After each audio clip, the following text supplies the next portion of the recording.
नमस्कार दोस्तों। OCN network में आपका स्वागत है। मैं हूं ओमकार चौधरी। मुश्किलें और मुसीबतें कम होने के बजाय बढ़ती जा रही हैं। पार्टी का परफॉर्मेंस सबके सामने है। अंतर कलह है कर्नाटक से लेकर के और बिहार तक और हरियाणा से लेकर के तमाम स्टेट में जहां जहां इनकी सरकार, तीन ही राज्यों में सरकार, बाकी जगह संगठन, वहां भी सींग भिड़े हुए हैं। लेकिन सबसे चिंताजनक बात क्या है? पार्टी लगभग बैठ गई है। कार्यकर्ता हतोत्साहित है। जो इंडी अलायंस बना था, उसके सहयोगी अब तिरछी नजरों से देखने लगे हैं कि खुद तो डूब ही रहे हैं, हमें साथ में लेकर के और हमें भी डुबोने की तैयारी कर रहे हैं। और उससे भी बड़ी बात यह है कि जो मनमोहन सिंह के कार्यकाल में भ्रष्टाचार हुआ, घोटाले हुए, वो पीछा नहीं छोड़ रहे हैं। और वो कहते हैं ना कि बहती गंगा में हाथ धोने वाली जो प्रवृत्ति होती है, जो नियत बदनियति होती है, वो माँ बेटा ने उस समय खुद भी दिखाई थी। तो नेशनल हेराल्ड केस जो है वो इनका पीछा छोड़ने को तैयार ही नहीं है। वैसे तो ईडी ने जो पीएमएलए एक्ट है उसके तहत आरोप पत्र दाखिल कर दिए थे। दोनों पक्षों की तरफ से दलीलें कोर्ट ने सुन ली थी। 14 जुलाई को कहा कि 29 जुलाई को इस पर संज्ञान लेंगे। 29 जुलाई को कोर्ट बैठी तो कहा कि 8 अगस्त को लेंगे। फिर 8 अगस्त को बैठी तो कहा कि ऐसा करते हैं कि 29 नवंबर को इस पर संज्ञान लेंगे। कल फिर कोर्ट बैठी थी और बिना संज्ञान लिए फिर उठ गई, ये कहते हुए कि 16 दिसंबर को अगली सुनवाई करेंगे। सुनवाई क्या करेंगे? संज्ञान लेंगे। यानी एक केस जिसमें ईडी आरोप पत्र दाखिल कर चुकी है, उस पर कोर्ट चार चार बैठ के बुला करके, तारीख बुला करके, तारीख दे करके संज्ञान नहीं ले पा रही है। लेकिन इस बीच एक और खबर आ गई है कि 3 अक्टूबर को ईडी की ही शिकायत पर एक आपराधिक मामला भी दर्ज हो गया है। और ये जो दिल्ली पुलिस की अपराध अनुसंधान शाखा है, उसने इस मामले में केस दर्ज किया है।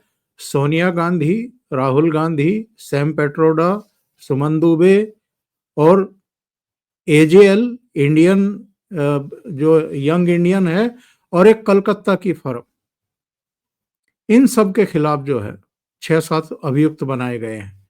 अब ये नई मुसीबत है। अब नए सिरे से इस केस की जांच शुरू होगी। जो ट्रस्टी थे एजेएल के, उनको बुला करके पूछा जाएगा आपकी सहमति ली गई थी कि नहीं ली गई थी। ये जो आर्थिक अपराध हुआ है, एजेएल की संपत्ति जो टेक ओवर की थी यंग इंडियन ने, उसमें जो ट्रस्टी थे उनकी सहमति ली गई कि नहीं, और उसके बाद इनकी मुसीबतें और बढ़ने वाली हैं।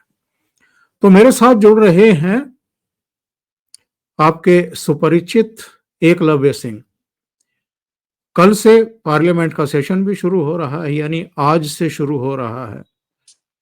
तो जरा इस पर भी चर्चा करेंगे। सीधे जुड़ लेते हैं और फिर चर्चा को आगे बढ़ाते हैं। एकलव्य जी, बहुत स्वागत है। नमस्कार सर। नमस्कार सर। सर्वप्रथम तो आपका हृदय तल से आभार प्रकट करूं कि आप मुझे योग्य समझते हैं कि आपसे जुड़ूं। मैं तो सर जब भी आपसे जुड़ता हूं तो मुझे ऐसा लगता है कि मैं आपके साथ जुड़ के ज्यादा समय मैं बोलते रहता हूं। मेरा मन करता है कि मैं आपसे कुछ पूछूं और आप विश्लेषण करें तो आपके दर्शकों को भी ज्यादा आनंद आए सर। एक दिन आपको भी होस्ट बनाया जाएगा सर। तो ये जो शीतकालीन सत्र है, अब कांग्रेस की तरफ से एक बैठक बुलाई गई कोऑर्डिनेशन के लिए। फ्लोर कोऑर्डिनेशन जिसको कहते हैं, फ्लोर मैनेजमेंट जिसको कहते हैं। और हर सत्र से पहले यही होता है। सत्र से पहले तक इनके जितने सहयोगी रहते हैं सब गाल फुलाई बैठे रहते हैं, किसी ना किसी मसले को लेकर के इनसे नाराज बैठे रहते हैं। लेकिन जैसे ही संसद सत्र शुरू होने वाला होता है, सबको इकट्ठा करके एक समग्रता में रणनीति बनाई जाती है, सरकार को कैसे घेरें। लेकिन इस बार उल्टा होता हुआ दिखाई दे रहा है। 3 अक्टूबर को यह मामला दर्ज हो गया था, जो आर्थिक अपराध शाखा की तरफ से, यानी ईओडब्ल्यू की तरफ से, दिल्ली पुलिस की तरफ से मामला दर्ज हुआ नेशनल हेराल्ड केस में 3 अक्टूबर को। लेकिन संसद सत्र से ठीक पहले दिन इसका पता चला कि एक केस 3 अक्टूबर को दर्ज हो गया था। अब तो पूरा अक्टूबर भी चला गया, नवंबर भी खत्म ही है, आज आखिरी दिन है, कल आखिरी दिन था, आज तो 1 दिसंबर हो गई।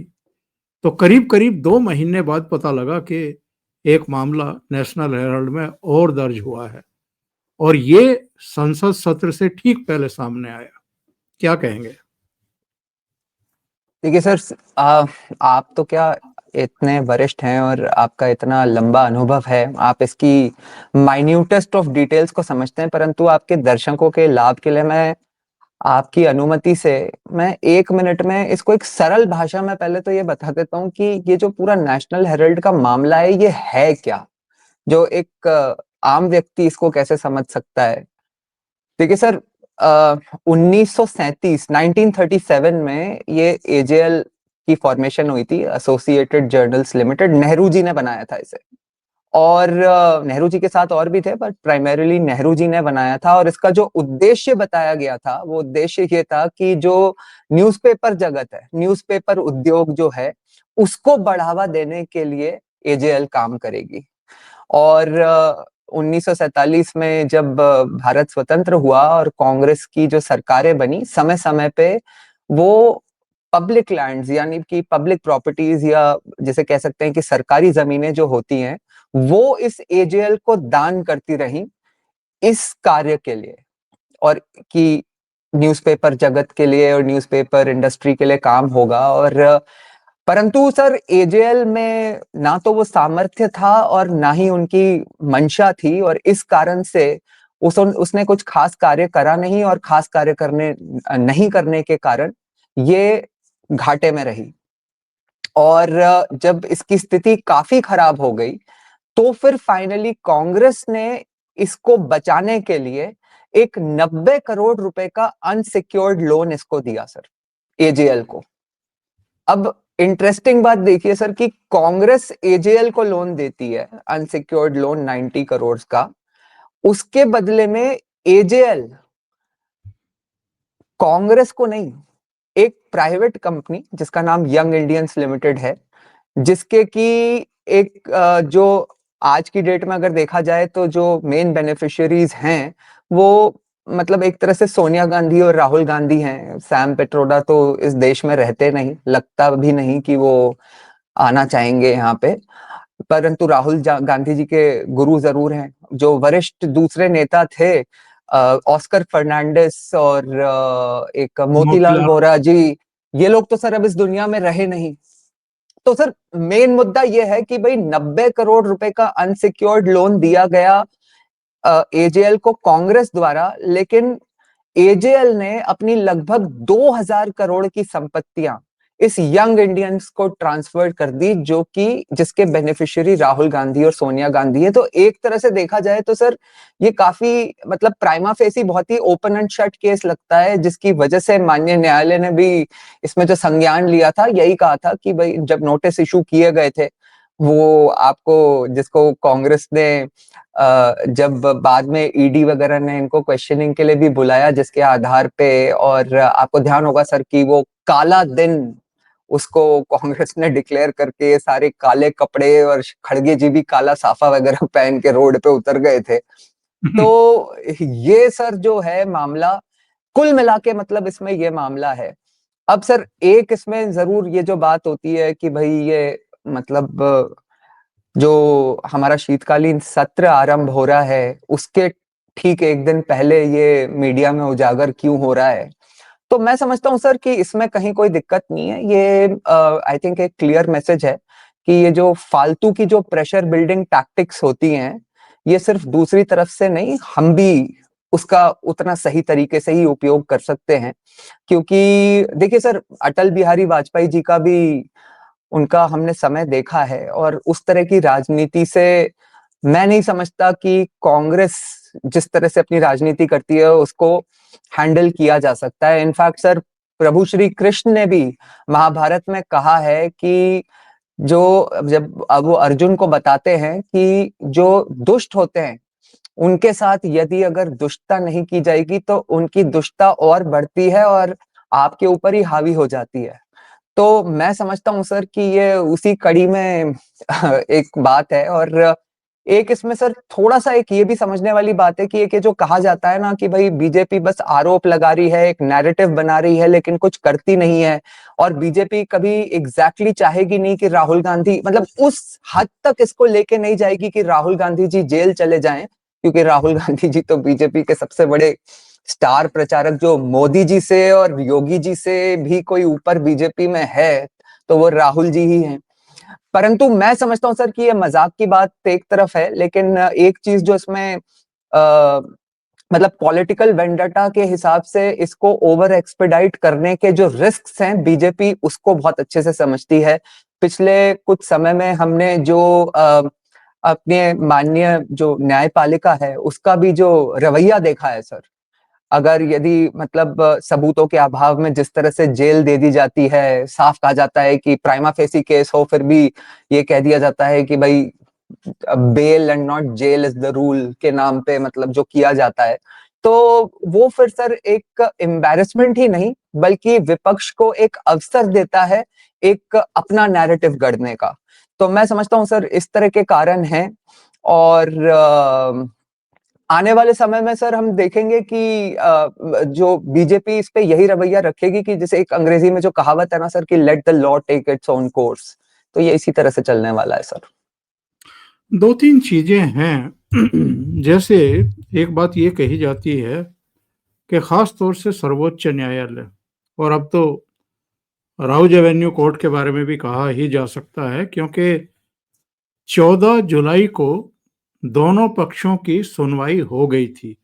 जो बचाव पक्ष था राहुल और सोनिया गांधी का, उसके वकीलों की भी, जो सरकारी पक्ष था उसकी भी, जो ईडी के वकील जिनको हम कह सकते हैं।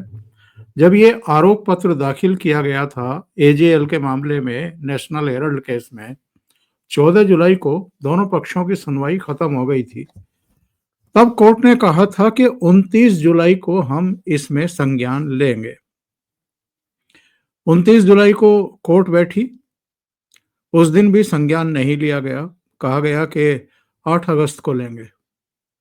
8 अगस्त को फिर कोर्ट बैठी, फिर कह दिया गया कि 29 नवंबर को लेंगे। 2.5 पौने 3 महीने का गैप। कल कोर्ट फिर बैठी, 29 नवंबर को फिर कोर्ट बैठी और कह दिया गया कि 16 दिसंबर को इस पर संज्ञान लेंगे। 4 तारीखें केवल संज्ञान लेने के लिए कोर्ट दे रही है। और सूरत कोर्ट का जो फैसला था, जिसमें राहुल गांधी को सभी मोदी चोर हैं, चोर क्यों होते हैं, वो मानहानि केस में 2 साल की सजा हो गई थी। सेशन कोर्ट से इनको कोई राहत नहीं मिली, गुजरात हाई कोर्ट से राहत नहीं मिली, सुप्रीम कोर्ट पहुंचे तो राहत मिल गई। तो ये जो एक धारणा बन गई है, परसेप्शन बन गया है लोगों के दिमाग में कि सरकार चाहे 3 बार से नरेंद्र मोदी की बन रही है और अधिकांशतः राज्यों में भी भारतीय जनता पार्टी और उनके सहयोगियों की सरकारें हैं, लेकिन जो सिस्टम में लोग बैठे हुए हैं वहां जाकर के तो एजेंसियां भी, सरकार भी, सब कई बार बेबस दिखाई देते हैं। ये परसेप्शन ऐसे ही तो नहीं बन रहा है। देखिए सर, मैं समझता हूँ कि मैं इसी संदर्भ में एक्चुअली कह रहा था कि बीजेपी जो है इसको ओवर एक्सपेडाइट नहीं करना चाहती, क्योंकि उसका जो अनुभव रहा है चाहे वो न्यायपालिका हो। सर आपको याद ही होगा वो कश्मीर फाइल्स में जो फेमस डायलॉग था कि सरकार तुम्हारी है पर सिस्टम तो हमारा है। तो ये सर मतलब कोई मजाक की बात नहीं है, ये वाकई में ऐसा ही होते रहा है। और आप पाएंगे कि ये मतलब जैसे, और देखिए सर ये न्यायपालिका से जो हमारे माननीय हैं उनसे किस तरह के कमेंट्स आते हैं। जो वो बेल और जेल वाला था वो तो मैंने आपको पहले मतलब निवेदन किया ही। दूसरा सर आपने देखा होगा, एक ये कहते हैं कि भाई चाहे लाख गुनहगार छूट जाएं लेकिन एक भी बेगुनाह को सजा नहीं होनी चाहिए। तो इस तरह के सर जिसे कहते हैं ना कि बहाने दिए जाते हैं सर, अपने तारीख पे तारीख की जो कमी है इनकी उसको छिपाने के लिए। और जो बेसिकली जिस तरह का निर्णय पर ये पहुंचना चाहते हैं या जिस निर्णय को ये रोकना चाहते हैं, तो मैं समझता हूँ कि सर उस कड़ी में ये हर हथकंडा अपनाते हैं जो कि पॉसिबल हो। अभी मैं तो सर इस चीज से ये आई थिंक शायद कल की घटना है सर, जिसमें कि जो हमारे नए मुख्य न्यायाधीश हैं उन्होंने एक बात कही है। जो ज्यादातर जो नए न्यायाधीश आते हैं सर माननीय सर्वोच्च न्यायालय में, तो वो कुछ ना कुछ प्रेसिडेंट सेट करने की कोशिश करते हैं। मेनली तो वो सेल्फ इमेज बिल्डिंग होती है, लेकिन उन्होंने एक अच्छी बात कही कि ये जो एक मेंशन करने का जो प्रोसीजर चला आ रहा है सुप्रीम कोर्ट में सीनियर काउंसिल्स के द्वारा, ये जो हम हमेशा देखते रहे हैं सर कि रात को 2 बजे अफजल गुरु की फांसी के लिए मतलब प्रेसिडेंशियल पार्डन खत्म हो जाने के बाद भी वो ही सुप्रीम कोर्ट वापस उनके लिए रात को 2 बजे दरवाजा खोल देता है, जिस सुप्रीम कोर्ट ने ही उसे फांसी दी थी।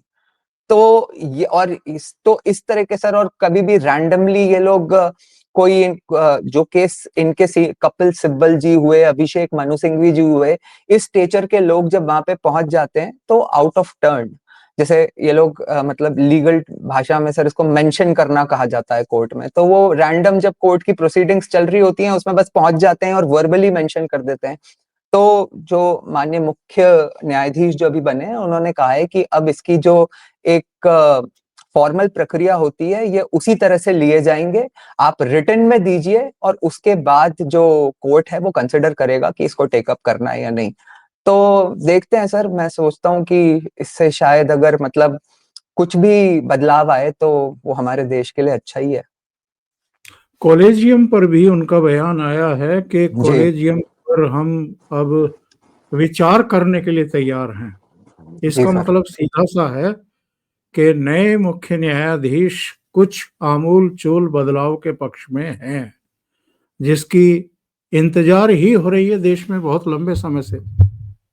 जी सर, मैं तो मेरा ये स्पष्ट मानना है सर कि हमारे देश में आज की डेट में जो सबसे बड़ा जो हमारे देश के विकास में जो एक रोड़ा बना हुआ है वो हमारी आज की जो माननीय न्यायपालिका का जो रवैया है वो सर मतलब एक बहुत बड़ा रोड़ा है।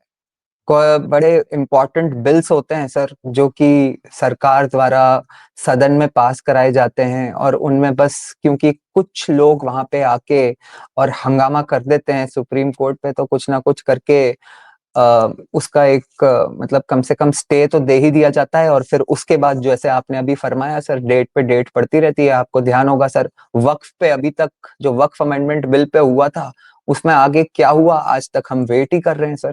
इसके अलावा मैं एक और बात कहना चाहूंगा सर, क्योंकि अभी सर्वोच्च न्यायालय के संदर्भ में बात चली है, एक आपको ध्यान होगा सर कि 2024 के पहले ये जो इलेक्टोरल बॉन्ड्स वाला जो मामला हुआ था सर, और तो उसमें सर एक बड़ा इंटरेस्टिंग था क्योंकि उस समय काफी जो लीगल फर्टर्निटी में भी जो काफी लोग थे उनका ये मानना था कि भाई सही किया है और सही किया गया है और ये देश के लिए अच्छा है, लोगों को पता चलना चाहिए कि कौन सी इसमें कोई प्रॉब्लम नहीं है सर कि भाई देश में लोगों को पता चलना चाहिए कि कौन सी पार्टी को किसने कितने पैसे दिए हैं या क्या योगदान किया है।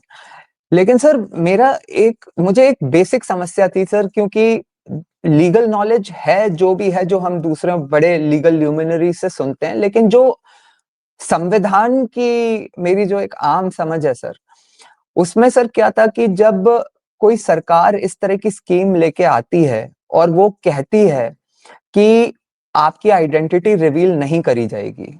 तो जब सरकार की तरफ से इस तरह का कोई वादा किया जाता है सर, तो मैं समझता हूँ कि सरकार ने किया है, इसका मतलब वो देश की तरफ से आपके नागरिक को एक सॉवरेन प्रॉमिस है सर। और क्योंकि एक कोर्ट को लगा कि नहीं ये सही नहीं है, इसलिए उस हर आदमी की आइडेंटिटी रिवील कर दी गई जिसको सॉवरेन प्रॉमिस देश की तरफ से किया गया था कि आपकी आइडेंटिटी रिवील नहीं करी जाएगी। अब आप देखिए सर कि इसके कॉन्सिक्वेंसेस क्या हो सकते हैं, क्योंकि उसने तो यही सोच के किया था कि मेरी आइडेंटिटी रिवील नहीं होगी। अब कोई व्यक्ति है सर जिसको कि जो बहुत एपॉलिटिकल व्यक्ति हो, लेकिन उसको उसके मान लीजिए कि बिजनेस सेक्टर में कुछ अच्छी पॉलिसीज आई हो, तो उसे लगा हो कि यार ये पार्टी जो है, इस पार्टी की जो सरकार है हमारे सेक्टर में अच्छा काम कर रही है, इसलिए हमें कंट्रीब्यूट करना चाहिए। लेकिन अब सर विपक्षी पार्टी को पता चल गया कि अच्छा ये तो इसका सपोर्टर है, इसको पैसे देता है। तो अगली बार जब कभी अगर उन विपक्ष वालों की सरकार बन जाती है, तो वो क्या, उनको तो एक अवसर मिल सकता है ना सर, एक धारणा बनाने का उस जो भी मतलब वो इंसान है या कंट्रीब्यूटर है कि भाई ये तो दूसरी पार्टी को सपोर्ट करता था जो अब विपक्ष में है, अब इसको फिट करेंगे। तो मैं समझता हूं सर कि जिस तरह से ये इलेक्टोरल बॉन्ड्स पे जिस सिंप्लिसिटी के साथ मतलब वो निर्णय दे दिया गया और दिखाया ऐसा गया कि मतलब ये तो देश के लोगों का अधिकार है और कितना अच्छा है, ये इतना सिंपल नहीं था सर। ये जो एक कॉम्प्लेक्सिटी आपको निवेदन कर रहा हूं, मैं समझता हूं कि इसको भी कंसिडर किया जाना चाहिए था। 2013-14 में जब नरेंद्र मोदी को प्रधानमंत्री पद का चेहरा बनाया गया था और वो जनसभाओं में जा रहे थे, उन्होंने दो तीन बातें बड़ी प्रमुखता से कही थी। उन्होंने कहा था कि भ्रष्टाचार पर, अलगाववाद पर, नक्सलवाद पर, आतंकवाद पर हमारी जीरो टॉलरेंस रहेगी। और उनके प्रधानमंत्री बन जाने के बाद हमने कई साल तक ये देखा कि चाहे सुप्रीम कोर्ट हो या अलग अलग हाई कोर्ट हो, वहां पर नक्सलवादियों के जो शुभचिंतक थे, जिनको हम अर्बन नक्सल कहते हैं, उनको रियायतें दी जाती रही, उनको रिहा किया जाता रहा। इवन कई मामलों में तो हमने देखा कि कुछ लोग जो बढ़ चढ़ करके समाज में एक तनाव का माहौल पैदा करने की कोशिश कर रहे थे, सोशल मीडिया मंचों के जरिए उनको एक ऐसी इम्यूनिटी सी दे दी कि आने वाले समय में भी अगर इनके खिलाफ कोई मामला दर्ज होगा तो उसमें भी इनको गिरफ्तार नहीं किया जा सकेगा। बहुत सारे ऐसे मामले, लेकिन इधर के वर्षों में कुछ हम देख रहे हैं कि थोड़ा सा उस रवैये में बदलाव आया है। ये कितनी बड़ी चुनौती अपने आप में बनी हुई है सरकार के लिए कि जिन फ्रंट पर वो तेजी से आगे बढ़ना चाहती है, कई तरह के आर्थिक सुधार मोदी सरकार ने किए हैं। 2016 में विमुद्रीकरण किया गया, बड़ा हल्ला मचाया गया। जीएसटी लागू किया गया, बहुत वितंडा खड़ा किया गया, भड़काया गया लोगों को, व्यापारियों को भड़काया गया। इसी तरीके से जब एनआईए को अतिरिक्त पावर दी गई तो उस बिल का विरोध किया गया, 370 हटाया गया, उसका विरोध किया गया। भगवान राम के मंदिर का मार्ग प्रशस्त ना हो, इसके लिए 2019 में इन्हीं कपिल सिब्बल ने सुप्रीम कोर्ट में जाके कहा था कि साहब लोकसभा चुनाव से पहले आप फैसला मत सुना दीजिएगा, नहीं तो भारतीय जनता पार्टी को फायदा हो जाएगा। इस तरह की दलीलें इस देश में देकर के, और हम आप सब जानते हैं कि किस तरह जस्टिस दीपक मिश्रा के समय 4 सुप्रीम कोर्ट के जजों ने प्रेस कॉन्फ्रेंस तक की थी। जी। और जब इनकी पीआईएल खारिज हो रही थी तो ये जस्टिस दीपक मिश्रा के खिलाफ महाभियोग प्रस्ताव ले आए थे। वो तो उस समय के उपराष्ट्रपति और राज्यसभा के सभापति वेंकैया नायडू ने उसको खारिज कर दिया, वो आगे बढ़ ही नहीं पाया। तो ये लगातार बाधाएं, लगातार रोड़े, और आर्थिक सुधार हो या भ्रष्टाचार के खिलाफ मुहिम हो या नक्सलवाद और आतंकवाद के खिलाफ जीरो टॉलरेंस पर आगे बढ़ने की गति हो, उस सबको ब्रेक करने की कोशिश की जाती है बार बार। सर इसमें तो मतलब अब जो देश की आम जनता है ये भी इस रवैये को समझ चुकी है। और मैं समझता हूँ सर कि ये जिस तरह के मुद्दे अब उठाए जाते हैं, ये जो मतलब मैं समझता हूँ कि सर वो जो एक आम व्यक्ति की सहज बुद्धि होती है उसको इंसल्ट करने वाले मुद्दे हैं सर। क्योंकि अब सर जनता भी सर एक भारत की एक जो बहुत अच्छी बात है कि जो ज्यादातर मतलब एक बहुत बड़ा सेगमेंट ऑफ पॉपुलेशन है वो पॉलिटिक्स में बहुत इंटरेस्टेड होता है सर। तो जो पॉलिटिक्स में इंटरेस्टेड होता है वो एक जनरल अपना एक असेसमेंट करता है कि भाई इस मुद्दे में क्या लग रहा है क्या नहीं लग रहा। तो अब सर जैसे ये जो एसआईआर का ही अभी मुद्दा चलाया जा रहा है, मतलब इसको समझना कितना डिफिकल्ट है कि हमारे देश में वोट हमारे ही देश के नागरिक को डालना चाहिए या नहीं डालना चाहिए, ये समझना कोई बहुत डिफिकल्ट थोड़ी है सर। लेकिन इसके लिए अधिकार यात्रा करी जा रही है, इसके लिए एक ऐसा नैरेटिव बनाया जा रहा है कि जैसे कि हमारे देश में ये करा ही इसलिए जा रहा है कि जैसे कोई मुसलमानों के ऊपर कोई बहुत बड़ा जुल्म करना हो, भारत में डेमोक्रेसी नहीं बची है। इस तरह के नैरेटिव्स जो गढ़ने का प्रयत्न किया जा रहा है सर, मुझे नहीं लगता कि ये जनता के गले उतरते हैं और उसी कारण से जो बिहार के परिणाम हमने देखे हैं वो इस तरह से आए हैं। और संसद सत्र चूंकि शुरू हो रहा है और जाहिर है इन्होंने अपने इरादे भी व्यक्त कर ही दिए हैं, बता ही दिया है। एसआईआर पर ये फिर पार्लियामेंट को रोकने की कोशिश करेंगे। लेकिन अब तो काउंटर अटैक करने के लिए सत्ता पक्ष के पास भी बहुत कुछ है कहने के लिए। एक के बाद एक कितने राज्यों में कांग्रेस और विपक्षी दल लगातार हारते जा रहे हैं, मतदाताओं के द्वारा रिजेक्ट किए जा रहे हैं। इसीलिए अपनी हार के नैरेटिव से बचने के लिए चर्चा उसकी ना हो जो इनको डिफीट मिल रही है, चर्चा इसकी हो कि साहब मतदाताओं के नाम काटे जा रहे हैं। किन मतदाताओं के नाम काटे जा रहे हैं?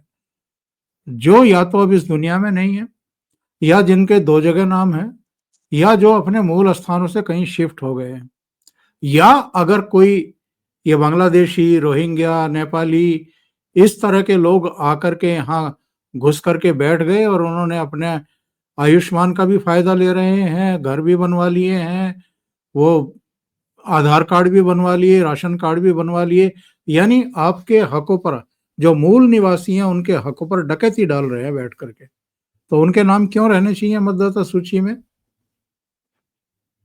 सर देखिए मैं समझता हूँ कि ये जो एसआईआर का मुद्दा है जिसके ऊपर कल ये घेरना चाहते हैं और ये जो चालू हो रहा है सर, शीतकालीन सत्र जो चालू हो रहा है, अ, इसमें सर एक चीज समझना मैं समझता हूँ बहुत आवश्यक है कि ये जो भी सत्र होते हैं सर उसमें इन लोगों का रवैया यही रहता है कि जो इम्पोर्टेंट बिल्स हैं या जो दूसरी सरकार के जो एजेंडे हैं उनको हाईजैक कर लेना और अपना एक नैरेटिव गढ़ने का प्रयत्न करना। अब सर इसमें क्या है कि इस विपक्ष के अलावा जैसे हमने न्यायपालिका की बात करी ना सर, उसी तरह से यहाँ पे मैं ध्यान लाना चाहूंगा आपके दर्शकों का सर थोड़ा सा मीडिया पे भी। जैसे क्योंकि सर हम लोग भी थोड़े डिबेट्स वगैरह के लिए जाते रहते हैं न्यूज चैनल्स पे, तो मैंने देखा है सर कि एक आपने देखा होगा विपक्ष हमेशा एक नैरेटिव गढ़ने का प्रयत्न करता है कि और जिसमें कि मीडिया उसका पूरा साथ देता है कि भाई सदन चलाने की जो जिम्मेदारी है वो सरकार की है। ये एक धारणा बना दी गई है सर।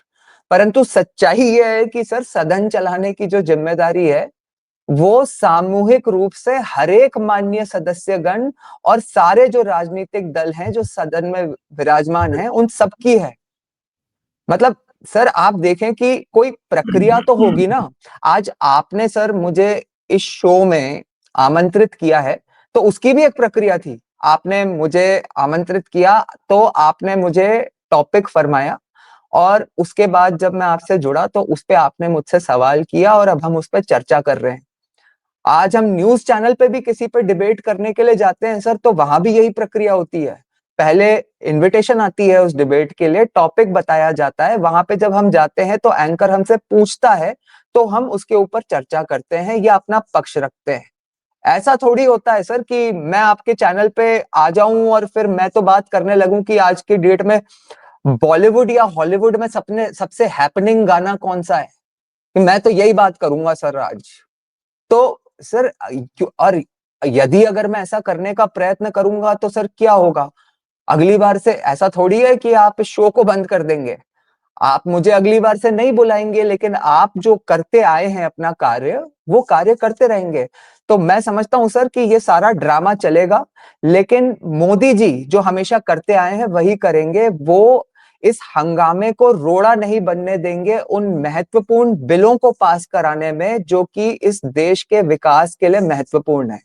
और ये मोदी जी की खूबी है सर, पिछले 10-11 वर्ष में मैंने देखा है कि सरकार के जो कार्य हैं वो चलते रहते हैं, जो इंपॉर्टेंट बिल्स होते हैं वो सही तरीके से पास करा लिए जाते हैं, इंश्योर किया जाता है कि कम से कम उनको अवश्य पास करा लिया जाए। और आप पाएंगे कि उसके बाद भी ये लोग नौटंकी करते हैं सर इस चीज पे, कि अरे आप देखो सदन में किस तरह से ब्रूट मेजोरिटी के नाम पे बिल पास कराए जाते हैं, उन पे चर्चा भी नहीं होती, ये नहीं होती। अरे भाई, तुम हंगामा कर रहे हो, तुम जो चर्चा करने चाहते हो उसके लिए भी प्रस्ताव नहीं रखते। भाई जो प्रक्रिया है, आप आज सर जो सर्वदलीय बैठक भी हुई उसमें किरण रिजिजू जी ने भी कहा कि हाँ, अगर आपको ये मुद्दा लगता है तो इस पे चर्चा हो जाएगी। लेकिन इसकी प्रक्रिया है ना, आप प्रस्ताव रखो, जो माननीय जो स्पीकर हैं वो उसको कंसिडर कर लेंगे जिस जिस भी नियम के अंतर्गत वो होगा, और उसके बाद उस पे चर्चा भी करा दी जाएगी। तो सर अब इसका तो सर मतलब कोई तोड़ नहीं है।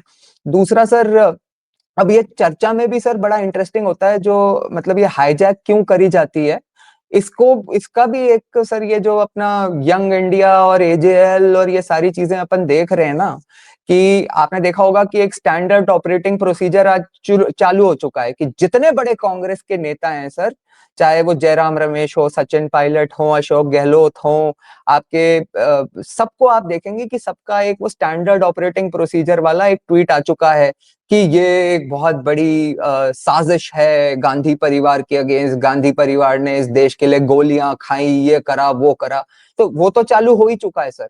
लेकिन सर मैं आपको याद दिलाऊं कि पिछली बार जब आपसे जुड़ा था तो हम लोग जब सचिन पायलट के और ज्योतिरादित्य सिंधिया के संदर्भ में बात कर रहे थे, तो आपने एक बात फरमाई थी सर कि ये लोग नहीं चाहते कि राहुल गांधी से बेहतर करता हुआ कोई दिखे। तो ये भी एक बहुत बड़ी समस्या है सर। ऐसा नहीं है कि कांग्रेस में जो सामर्थ्यवान लोग नहीं है। आपको वो मोदी जी का मीम तो याद ही होगा सर, कितने ओजस्वी कितने तेजस्वी लोग हैं। तो वो तो मोदी जी ने फरमाया ही था सर, वो मीम खूब चलता है। लेकिन बात यही है सर कि कांग्रेस में, और सर इसका तो ये मोदी जी ने सदन में ये लोग अवसर नहीं देते, तो मोदी जी ने ऑपरेशन सिंदूर के माध्यम से जब डेलीगेशंस गए पूरी दुनिया में, तो मोदी जी ने दिखा दिया कि विपक्ष के भी कई लोगों में कितना सामर्थ्य है। अब सर समस्या क्या हो जाती है सर कि अगर सदन के पटल से ये लोग बोलेंगे तो शायद ये ऐसा समझते हैं कि उसका इम्पैक्ट अलग होगा, शायद ज्यादा लोग सुनेंगे। हालांकि मैं तो सर पर्सनली मानता हूं कि आज के सोशल मीडिया के जमाने में और मीडिया के जमाने में, ब्रॉडकास्ट मीडिया के जमाने में, कोई सदन के पटल पे जो इम्पोर्टेंट लीडर्स हैं उनके अलावा कितने ही लोग सुनते होंगे। लेकिन फिर भी जो बातें वहां पे कही जाती हैं वो अहम होती हैं, उसकी रील्स बनती हैं, वो भी सर्कुलेट होती हैं। तो वो राहुल गांधी से कोई वो एक कहावत है सर कि मतलब इनके बारे में कि कहा जाता है सर कि सोनिया जी ने राजनीति में अपने सन को सेट करने के चक्कर में कांग्रेस का सन सेट कर दिया है। तो ये जो है सर मामला, मतलब कुल मिला के विंटर सेशन का है, जैसा हरदम होते आया है वही इस बार भी होने वाला है। एकलव्य जी, बहुत बहुत धन्यवाद आपका जुड़ने के लिए, इतना समय निकालने के लिए और महत्वपूर्ण मुद्दों पर चर्चा करने के लिए। बहुत बहुत धन्यवाद। और दर्शकों का भी धन्यवाद। उनसे ही आग्रह जरूर रहता है, अगर आपको चर्चा अच्छी लग रही है तो आप लाइक का बटन जरूर दबाएं, इससे हमारी रीच बढ़ती है। और वीडियो को ग्रुप्स में अपने फ्रेंड सर्किल में फॉरवर्ड जरूर करें, शेयर करें। अभी तक अगर चैनल आपने ये सब्सक्राइब नहीं किया है तो जरूर सब्सक्राइब कर लें और बेल आइकॉन दबा दें। खास तौर से बेल आइकॉन में भी ऑल वाला बटन दबाएं, क्योंकि बहुत सारे मित्रों को ये शिकायत रहती है कि नोटिफिकेशन नहीं मिलता है। तो ऑल वाला दबाएंगे तो उसकी गुंजाइश बढ़ जाती है। बहुत बहुत धन्यवाद जुड़ने के लिए। Thank you so much. प्रणाम सर, नमस्ते। बहुत बहुत धन्यवाद।